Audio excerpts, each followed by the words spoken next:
Hello everyone, this is Marta Campos, Head of Finance for Rovi. Welcome to our company's review of business results for the full year 2025. Before we begin, let me remind you that today's presentation and associated documentation are available on the Investor Relations section of Rovi's website. Please note that the information presented in this call contains forward-looking statements based on our current beliefs and expectations. Actual results could materially differ due to known and unknown risks, uncertainties, and other factors, and we undertake no obligation to update or revise any of the statements. Moving to today's agenda, Juan López Belmonte, Rovi's Chairman and CEO, will discuss on business performance for the full year 2025, as well as our outlook for 2026. Javier López Belmonte, Rovi's Chief Financial Officer, will then review full year financial results and provide an overview of our cash and debt position. The presentation will be followed by a Q&A session. Therefore, if you want to ask any questions during the presentation, please do not hesitate to send them through the question button on the platform. With that, I thank you for your presence today, and will now turn the call over to Juan.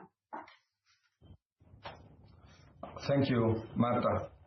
Good morning, everyone, and thank you for joining us today. 2025 was a transition year for Rovi, but also one characterized by strong execution and solid performance. We operated with clear strategic priorities and delivered our financial commitments. In this context, our total revenue in 2025 amounted to 756.1 million euros, a 1% decrease compared with 2024. Operating revenue reached 743.5 million euros, representing a 3% decrease versus 2024. This evolution was better than expected and was mainly driven by the performance of our contract development and manufacturing organization business. This decrease was partially offset by the strong performance of our specialty pharmaceutical business.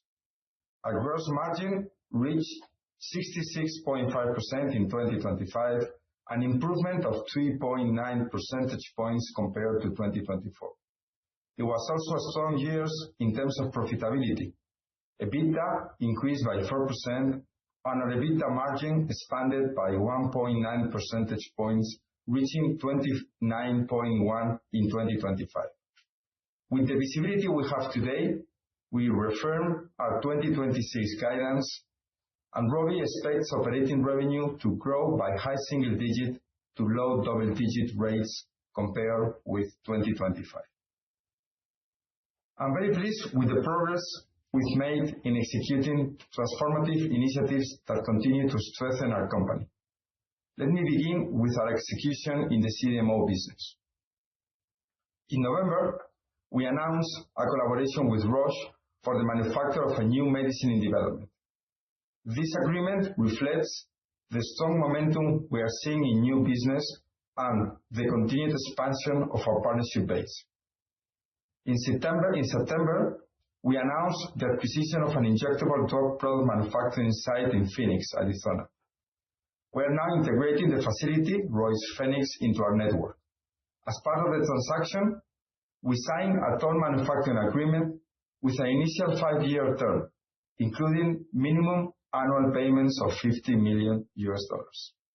We're extremely excited about this opportunity as it enhances our value proposition for biopharma partners by providing US-based manufacturing capabilities and adding highly competitive, high-potent OEB5 cytotoxic capacities. Turning to our specialty pharma business, in July, the Technological Development and Innovation Center confirmed the final approval of the 36.3 million aid granted to Rovi for the LiSolid project, covering the period from January 2023 to August 2026.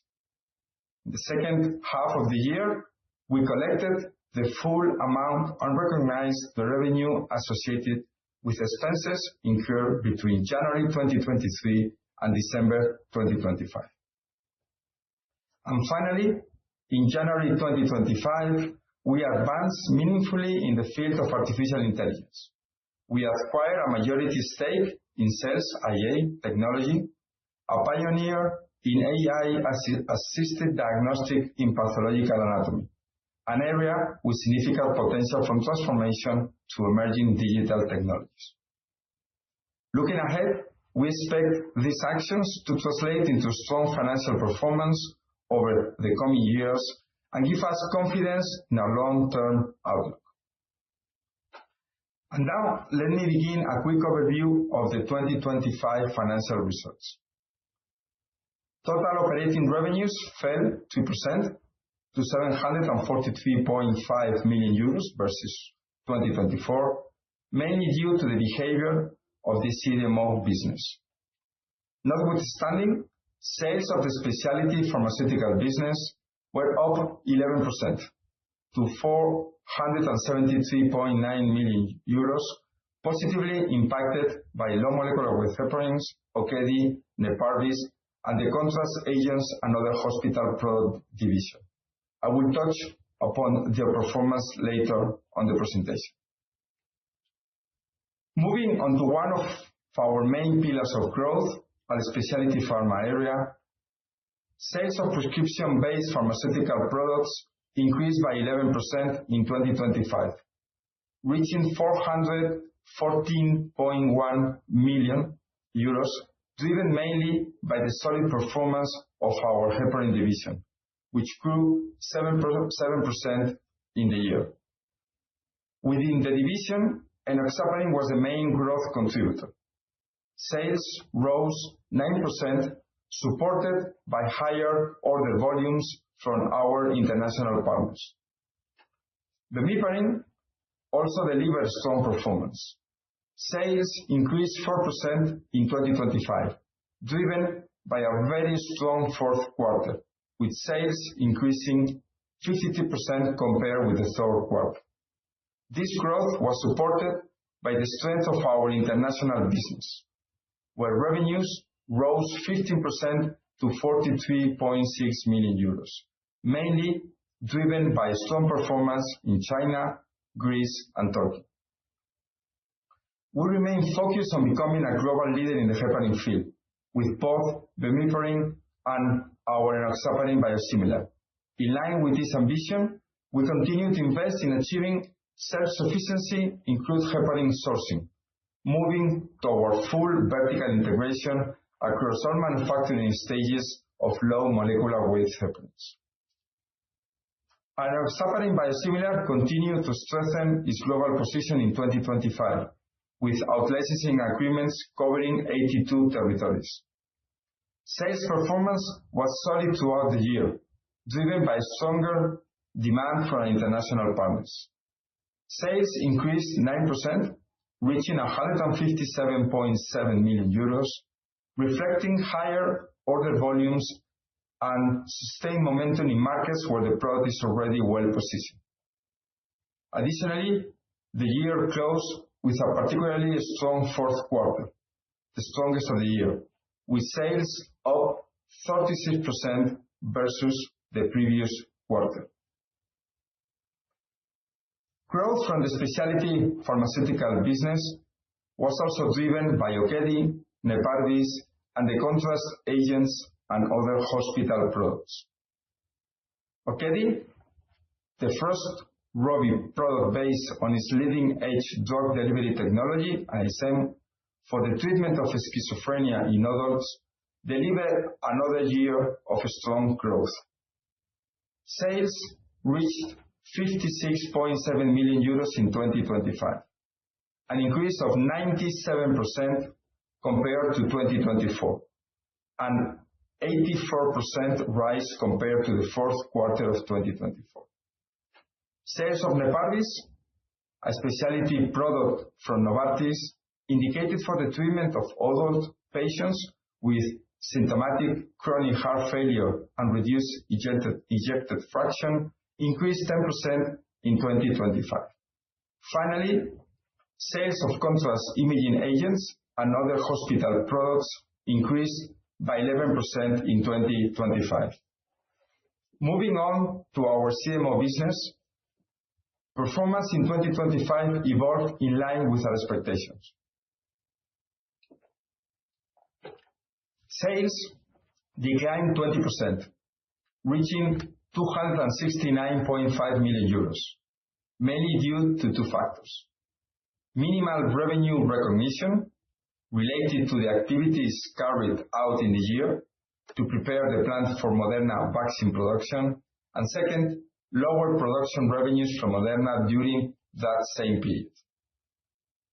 Despite this temporary contraction, our confidence in the year and long-term potential of our CMO platform remains very strong. We operate in a highly dynamic market where Rovi holds a clear competitive position. To fully capture this opportunity, we are making significant investments to reinforce our global leadership in sterile fill and finish capacity and services. These investments will enable us to continue benefiting from the structural imbalance between the growing demand for injectable products and the limited supply of high-quality manufacturing capacity worldwide. With expansions underway, Rovi is on track to become one of the largest and most experienced pharmaceutical groups in Spain, operating 8 fully integrated manufacturing sites, 5 of which are dedicated exclusively to contract development and manufacturing activities. This positions us exceptionally well for future growth. We continue to progress on our 2 innovative formulations based on our ISM technology platform. Today, I will provide an update across both programs. First, Letrozole SIE, our quarterly prolonged release formulation of letrozole for the treatment of hormone-dependent breast cancer. We obtained positive phase 1 results at the beginning of 2025 and demonstrated superior estrogen suppression compared with Femara. In November 2025, we submitted the investigational new drug application to the US FDA, and we expect to begin recruitment for the first clinical trial in the second quarter of 2026. Second, Risperidone QUAR, our quarterly prolonged release risperidone injection for the treatment of schizophrenia in adults. Its unique PK profile is capable of providing clinically relevant plasma concentrations from day 1 onwards. The clinical program intends to achieve the same indications as Okedi and to demonstrate that, unlike all the other quarterly formulations, patients being attended for an acute episode can be treated with a single quarterly injection of Risperidone QUAR without previous stabilization with monthly medication. We also reported positive phase 1 results early in 2025, and the phase 3 clinical program will follow a design similar to the one successfully executed for Okedi. Both programs represent meaningful innovation and reinforce the potential of our ISM platform to deliver long-acting treatments that improve patient outcomes and adherence. To conclude, let's turn to our outlook for 2026. As we've highlighted throughout today's presentation, 2025 was a strong year in terms of execution, and we have laid solid foundations for our next phase of growth. 2026, we expect to return to revenue growth. As I mentioned earlier, 2026 guidance remains unchanged, and we expect operating revenue to increase by between a high single-digit % and a low double-digit % in comparison with 2025. This outlook reflects several factors. the potential revenue from the manufacturing agreement signed with Bristol Myers Squibb, closing still pending, as part of the transaction announced on the 29th of September 2025. Revenue arising from other agreements related to the contract manufacturing activity, and lastly, the growing competitive pressure on pricing in the heparin division. To conclude, we are executing strongly across the business, successfully advising Okedi's rollout, progressing our clinical programs, and delivering solid performance in our CDMO operations. At the same time, we are making the strategic investments required to support sustainable growth over the long term. The progress we've made this year, combined with the momentum we are carrying forward, reinforces our ability to serve patients effectively while building lasting value for our shareholders. Thank you for your presence again today, and I will now turn the call to Javier. Thank you, Juan. Good morning to everyone. As Juan noted, in 2025, we made meaningful progress on building long-term value for the company. Total revenue in 2025 amounted to 756.1 million euros, a 1% decrease compared with 2024. Likewise, operating revenue for 2025 totaled 743.5 million euros, a decrease of 3% on 2024 numbers. This decline was better than expected and mainly driven by the performance of the CDMO business. This decrease was partially offset by the strong performance of our specialty pharma business, which was driven by our heparin division, Okedi, Neparvis, and contract agents and other hospital products. I will now walk you through the remainder of our P&L. Gross profit increased 3% to 494.7 million euros in 2025 compared to 2024. Gross margin was up 3.9 percentage points to 66.5% in 2025. This increase was mainly impacted by the recognition of revenue associated with the R&D aid awarded by the CDTI for the Lysolid project, which is recorded under the other income line. Excluding the impact of other income, gross margin would have increased by 2.3 percentage points to 64.8%, mainly due to two factors. One, first, the increased contribution of Okedi sales, which added high margins, and second, the decrease in low molecular weight heparin raw material prices, which had a positive impact on gross margin.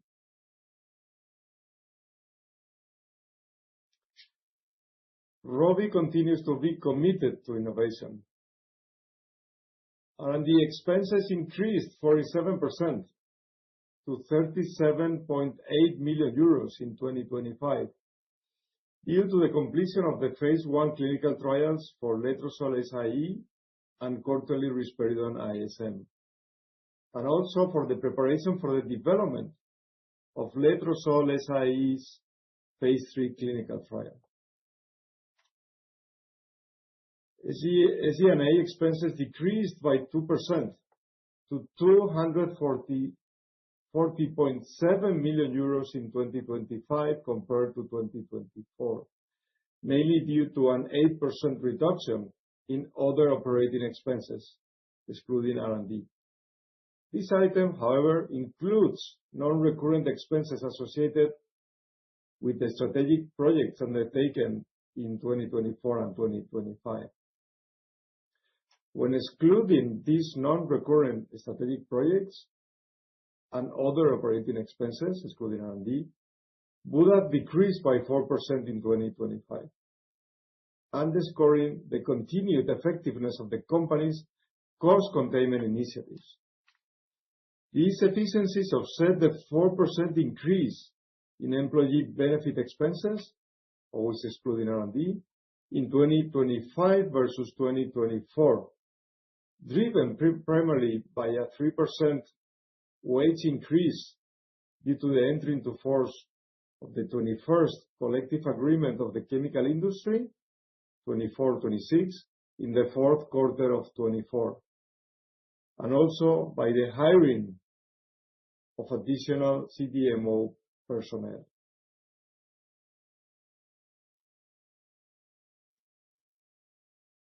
EBITDA totaled 216.2 million euros in 2025, an increase of 4% compared to 2024, reflecting a 1.9 percentage point increase in the EBITDA margin, which increased to 29.1% in 2025. EBIT increased 4% to 185.8 million euros in 2025, reflecting a 1.5 percentage point increase in the EBIT margin, which increased to 25% in 2025. Net profit increased 3% to 140.4 million euros in 2025.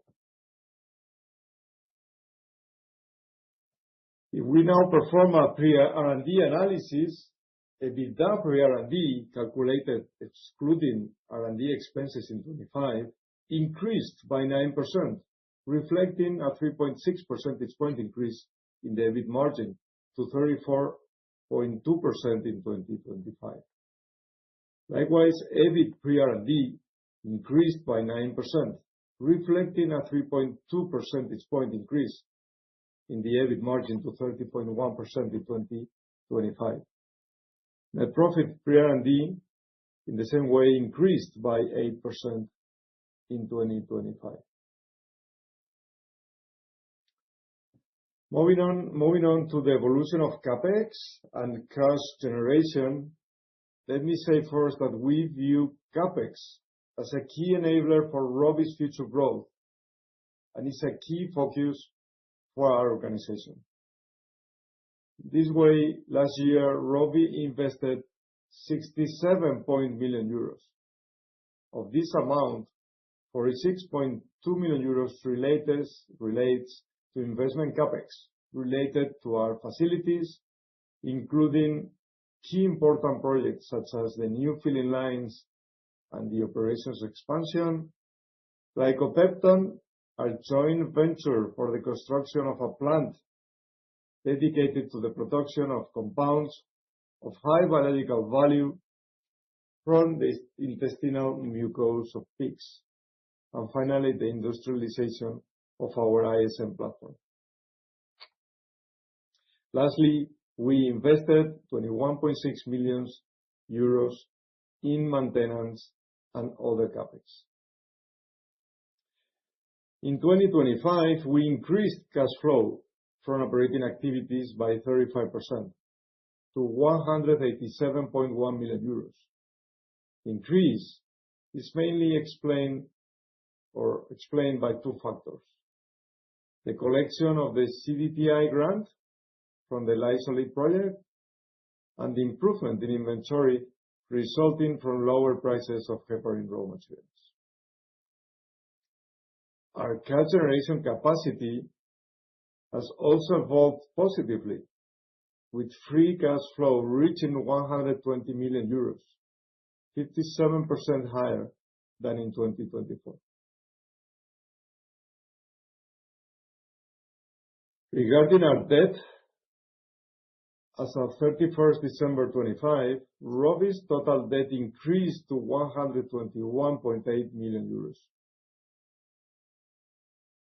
So December 2025, Rovi had a gross cash position of 99.9 million euros and a net debt of only 21.9 million euros.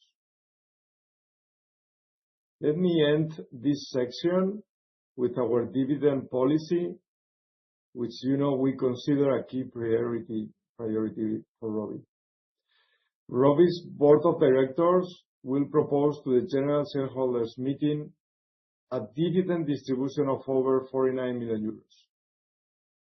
This is equivalent to 0.9594 euros per share, entitled to receive it, charged to the 2025 profit. This would entail distribution to an amount equivalent to approximately 35% of the consolidated net profit for 2025 attributed to the parent company.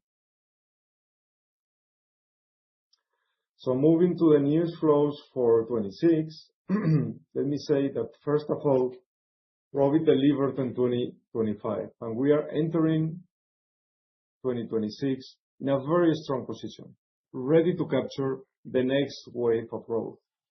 The year ahead brings a very attractive news flow across all parts of our business. In Specialty Pharma, we expect to strengthen the heparin division as we advance toward becoming a fully vertically integrated company, securing our supply chain and improving competitiveness.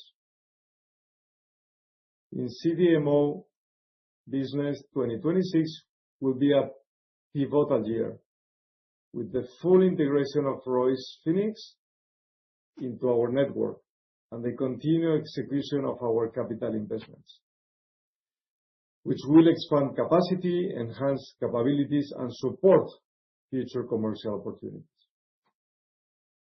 And in R&D, our ISM platform continues to represent a significant value driver, with important milestones expected across our latest stage pipeline. Phase 3 trial of Letrozole SIE and the Phase 3 program of our quarterly risperidone formulation. Altogether, 26 is set to be a commercially rich year, supported by strong execution, meaningful catalysts across the portfolio, and the actions we are taking to position Rovi for sustainable long-term growth. That's all regarding our full year financial results. We can now start the Q&A session, and I will pass the floor to Marta. Thanks, Javier. If you want to ask any questions, please don't hesitate to send them to the question button of the platform. The first question is for Javier and comes from Pablo de Rentería from Kepler Cheuvreux. Javier, I understand it may still be early to comment, but could you share any indication on your clients' intentions regarding the 100 million dose capacity expected to be operational this year? Specifically, the agreement is expected to contribute between 80 million and 180 million euros. Do you have any sense of whether the client is likely to utilize this capacity fully, or whether it is intended more as a backup option? And as a follow-up, has there been any change to the timeline for commissioning the line, or does September still look like the official target date? Thanks, Pablo. We cannot comment much on specific contracts for confidentiality reasons. To provide some context, anyway, we are carrying out technology transfer works, and that will imply regulatory approvals this year. And again, commercial production is expected to commence probably, or likely, most likely, in the second part of the year. With this contract, the client has at their disposal a filling line in San Sebastián de los Reyes, Madrid plant. Up to, we normally assess 100 million units of prefilled syringes. And the expectations remain the same. 27 is expected to be the first full year manufacturing year, so recurrent from full year, from beginning to an end. And if we take into account this potential first full year or this full recurrent manufacturing revenue, the impact in our accounts will range between 20% and 45% over 23 sales year. No? If you remember, that was the guidance that we provided when we announced the contract, and we don't have different views as today.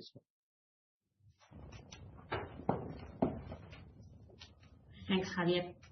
The next question comes from Guilherme Sampaio from CaixaBank, and Juan is for you. Could you comment on the latest trends regarding heparin raw material costs evolution, and to what extent this should be able to offset potential pressures in prices in 2026? Thank you, Guillermo. There's not that much info that we can share with you at this moment of time regarding heparin prices. What we are seeing really is a real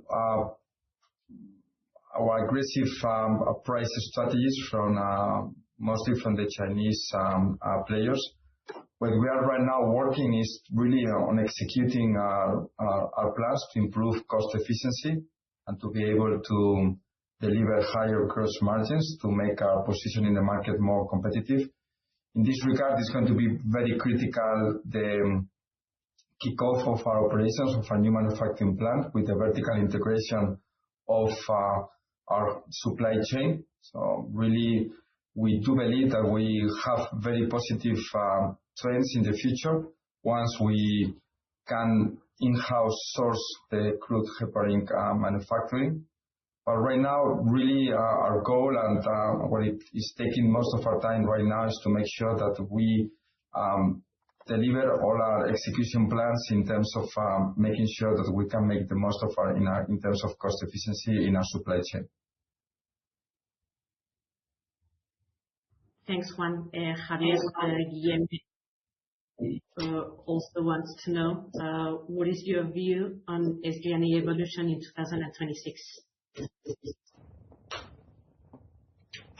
Thanks, Guillermo. As we guided the market on 26, we expect to expand the sales of the company, and that will mean that probably we are having an inflection turning point in our CDMO operations compared to the previous year. So that will mean that we'll need to expand that we are expanding our operations, and for sure it is linked to an increase in people and some expenditure. No? I want to highlight the tremendous performance that the company did on SG&A last year on 25, where we reduced SG&A. I think this is very difficult to replicate, because as long as we are forced, I'm happy to increase salaries to our people by the collective agreement. The trend normally is to increase at least as the inflation levels. No? Our policy is to be very strict on cost expansion. So probably what I foresee that we will expand our operations, and that will mean that we will need to expand probably our SG&A, but hopefully in a very moderate way. Thanks, Javier. The next question comes from Sergio Barrado from Rincasa. Juan, could you talk about reaching phase 3 for quarterly letrozole in 2026? And what do you think the phase 3 would last? That's really our plan. As both Javier and myself we have shared with you earlier in our presentations, our target to start recruitment in second quarter this year of letrozole quarterly injection. The timelines are pretty much already being shared with the market. This is going to be a long execution phase 3 clinical trial. The design is extremely attractive. We are targeting superiority versus the comparative drug. We don't expect to be the clinical trial finalized before 2030, 2031. But definitely, this is going to be one of the major milestones of the company, and I think it's the best signal. How are we trying to execute the long-term perspective of the company? I think we have tremendous, very interesting short-term drivers of growth, while we are already establishing the foundations of the growth of the company for the next decade. Thanks, Juan. Francisco Ruiz from BNP has two questions. The first one is for you, Juan. After the excellent year on heparins, what are your expectations for 2026? Thank you, Francisco. Really, heparins, as I mentioned you before, we expect, 2025 was a great year. Sales grew 9% on enoxaparin. Bemiparin performance was also solid, especially in international markets. For 2026, we expect a decline in terms of sales, basically because the last quarters of last year were very strong in international markets. So that means that our partners right now, they have sufficient stock. So we do expect a slowdown in that part of the business. And secondly, we are seeing, as I mentioned before in a previous question, we're seeing a tremendous price aggressive strategy from mainly our Chinese competitors. So altogether, we expect that for 2026, sales decline for low molecular weight heparins. We are, as I mentioned before, we're investing heavily in making sure that we improve our cost efficiency in our supply chain. And we remain, very much excited that we can still become a global player. We're investing heavily. Hopefully, Glicopepton will be very soon works finalized, and we will be able to be fully integrated in the supply chain of the heparin production.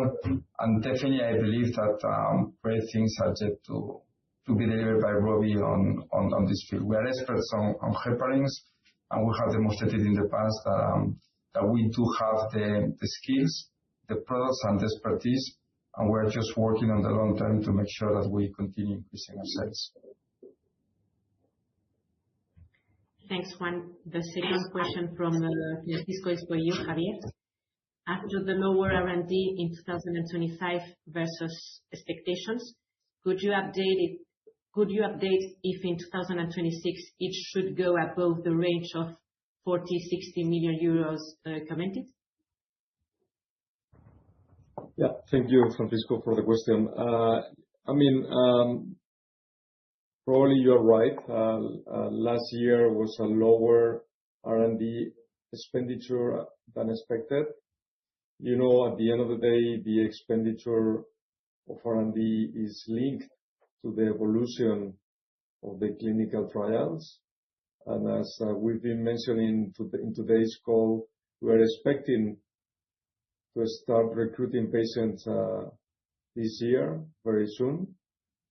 And probably recruiting patients and this phase of the clinical trials are the most expensive one. And therefore, we could expect this year to be very intensive on R&D expenditure.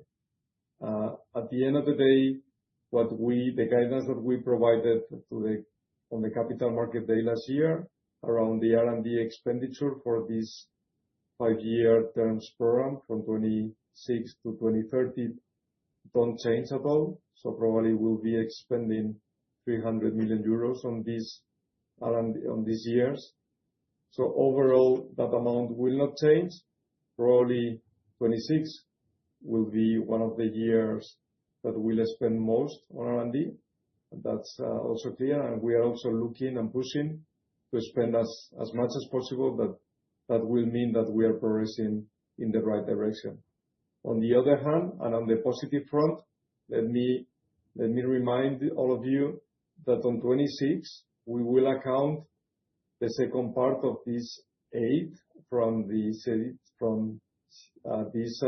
Spanish organization, CDTI. that will give us or will account an extra income, let's say that way, that will be in a substantial amount. So that probably will offset any extra expenditure for the year on R&D. No? So we are very happy that we were able to collect that grant that will help us to smooth the expenditure on R&D. Thanks, Javier.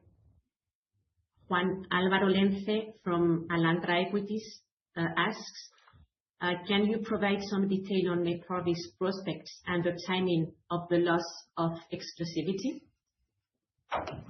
Thank you for the question. I mean, Neparvis has been a tremendous success. I mean, it has proven the skills of our commercial capabilities in Spain. Unfortunately, the product will lose its patent around November this year. But it has proven really the benefits of the combination in terms of commercialization of Entresto and Neparvis, and this has not proven unnoticed on the market. So it's been a tremendous success, but unfortunately, I mean, November, last quarter this year, the product will go off patent.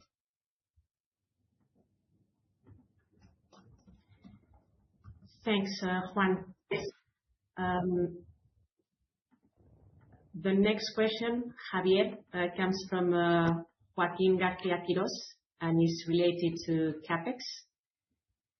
CapEx consensus for 2026 is at around 62 million euros. Are you comfortable with this number?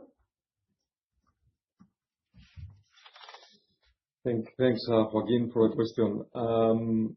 As we highlighted during the presentation, we are investing heavily for us on CapEx these years because for us these investments are, setting the foundations to achieve the goals that we internally have for 2030. So as you know, we are expanding our San Sebastián de los Reyes plant. And this year, also, we will set up a new line in Roy's Phoenix. Apart from that, we are still investing on glycopepton, which is the JV for the vertical integration heparin plant. So 62 million is similar to the amount that we spend or invest on 25.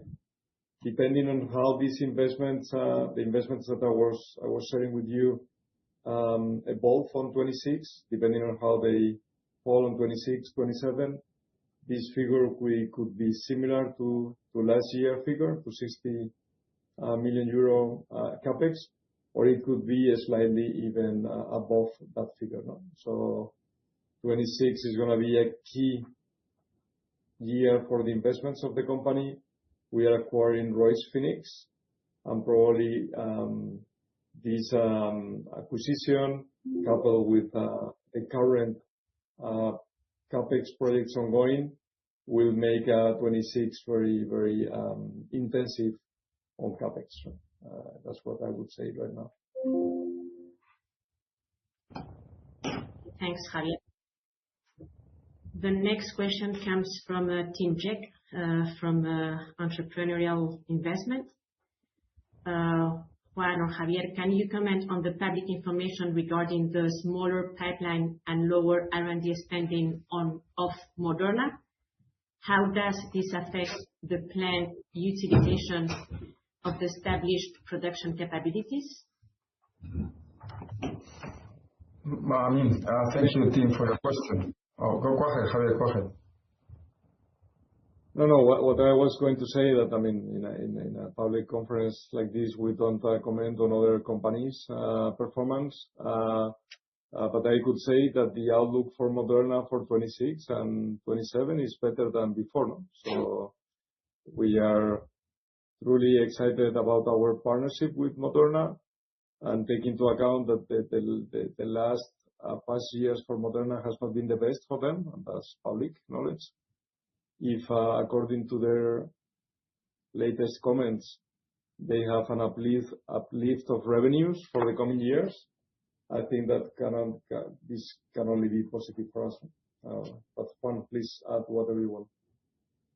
No, just reinforcing what Javier has mentioned. I don't think it's up to us to comment on Moderna's guidance, but the only thing that we can express is that the partnership is as stronger as ever.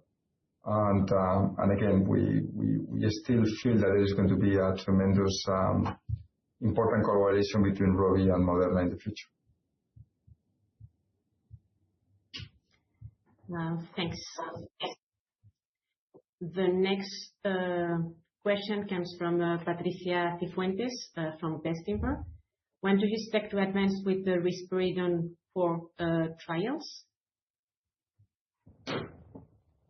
I mean, the are very similar to those of letrozole. Our idea is to start recruitment as well in 2026 and to kick off.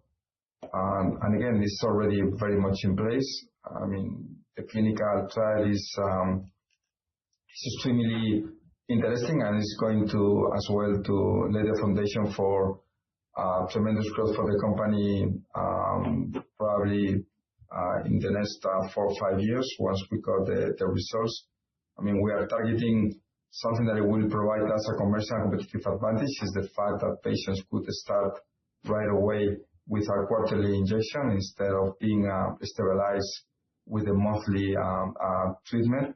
And I think that will give us a unique differentiation in the market, in the long-acting injectable market. And again, it's already on the execution mode. And hopefully, if we could just open the window once the clinical trial is finished, there is going to be a tremendous growth and it's a tremendous life cycle management of the existing Okedi business, which is doing extremely good as well. Thanks, Juan.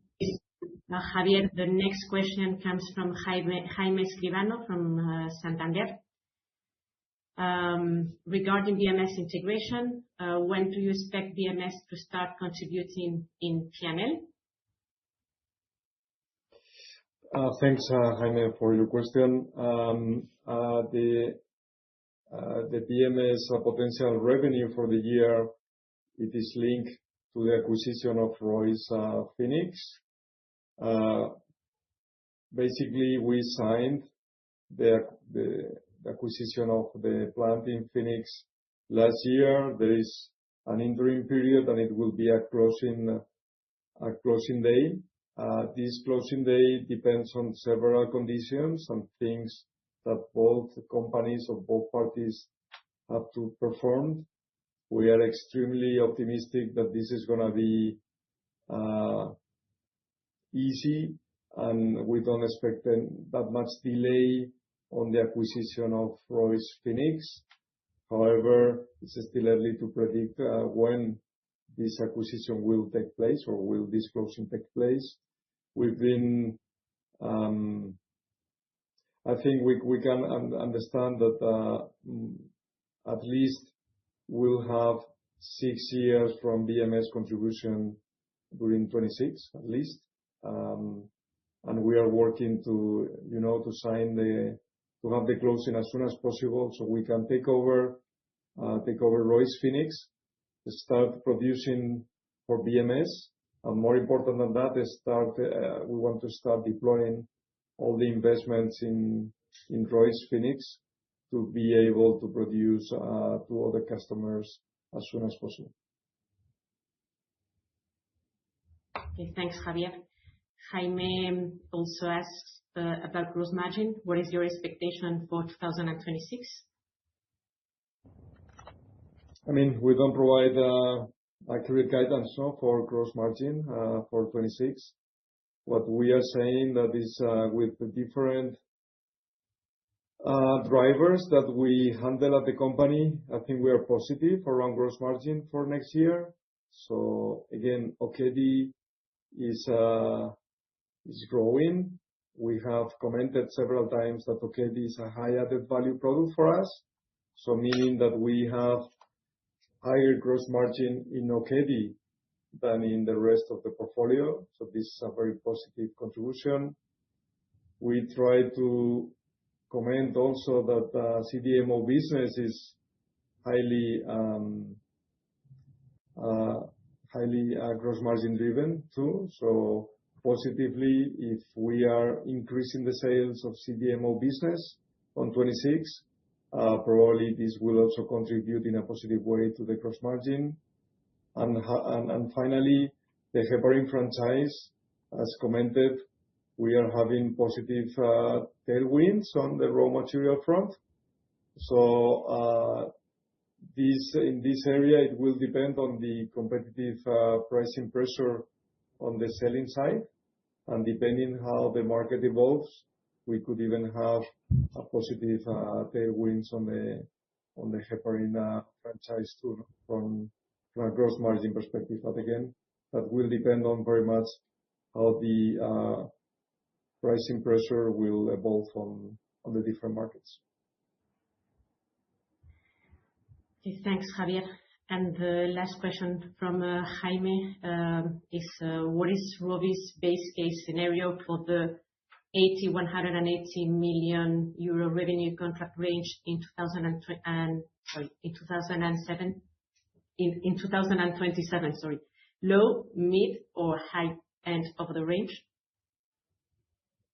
Well, up to now, what we can tell you is that we are working very hard to hit all the different timelines. We started this project back in 24, and I would say that the contract negotiation was even earlier. So it's been a lot of time, and what the team is very focused, and at least is what we can do right now, is to work on this tech transfer, to execute as efficient as possible, to be executed as efficient as possible. So we are more focused on those tasks. I believe that so far we've been extremely efficient. The line was deployed on time. The different work streams has been hitting the different milestones. And look, we are more focused on this year, trying to get the regulatory approvals to start a routine manufacturing rather than thinking on next year. As any CDMO contract, that will depend on the customer needs. The good thing about this agreement is that we have some important, as we discussed several times, minimum commitments. In this case, it's a full line, and that's what is really key for us. And at the end of the day, what is important for us is that we deliver the best service to the customer, and this turns into the most profitable scenario to us. And again, we need just to wait a few months and see how this contract evolves. Thanks, Javier. The next question comes from Javier Pinedo from Torreal. Juan, is for you.